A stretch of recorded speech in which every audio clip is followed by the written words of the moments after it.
There are an estimated 300 million companies in the world today. That's 300 million brands. Some brands as big as Apple and Coca-Cola, others as small as a one-person business. With so many brands in the world, it's getting harder to create and find a unique name. So how do you create a great brand name? How can you play and win the name game? You start with 3 steps.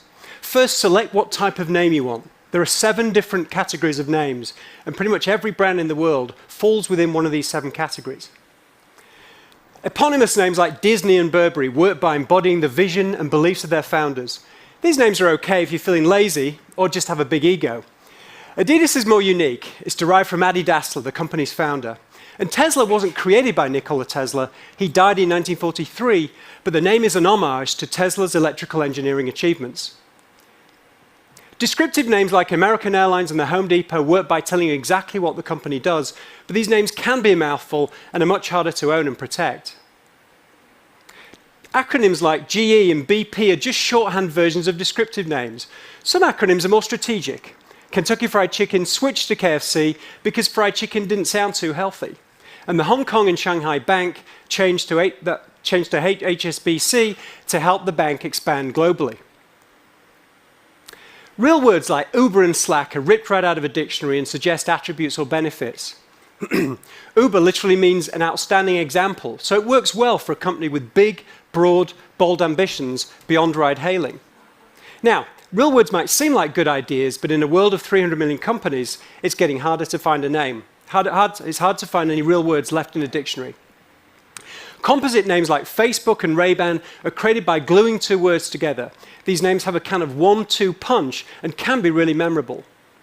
Because it's so hard to find real words, companies like Kleenex and Pinterest have invented names by changing, adding, or removing letters for impact.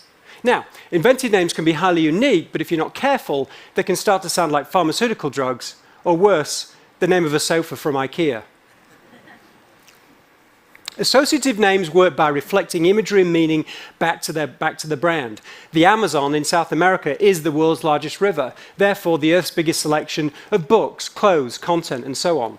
Sirius is the brightest star, therefore the radio channels where you can hear the brightest stars of music and entertainment.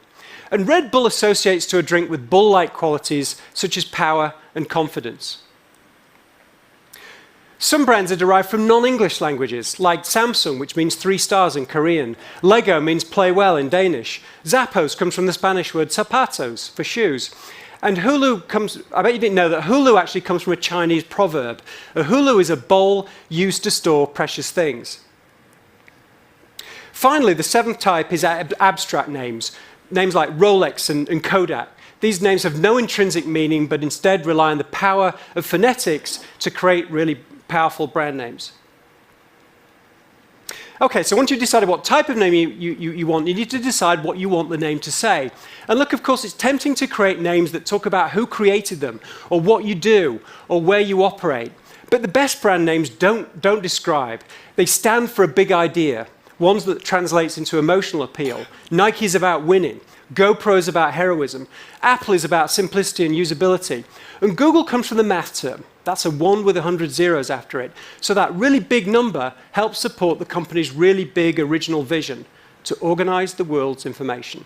So as you think about your new brand, think carefully and ask yourself, what's your big idea? The 3rd step is to check the name isn't already taken. You might have to create hundreds of names, perhaps thousands, before you find one that's even available. And of course, don't forget to check the name doesn't mean anything negative in other languages or countries.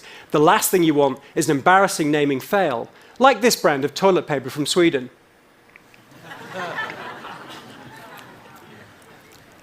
Finally, a few words about Alphabet. The parent company of Google and now one of the world's most valuable companies.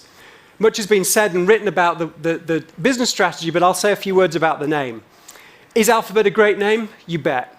First of all, the name is an idea. As we all know, an alphabet is a set of letters that forms the basis of all language and communication.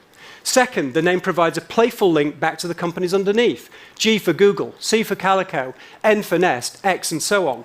Third, the name encourages Wall Street investors. Buy this stock and you're making an alpha bet, one that will outperform others. And last of all, the name is a real dictionary word, which is a rare find these days. Now, there was only one issue with Alphabet. Car company BMW owned the URL alphabet.com. But you know, here's the thing. Owning the .com doesn't matter as much these days, now that we find stuff through Google search and we connect with brands through social media and smartphone apps. So Alphabet, the company, forgot about alphabet.com and instead found a shorter and more unique web address, abc.xyz. Thank you.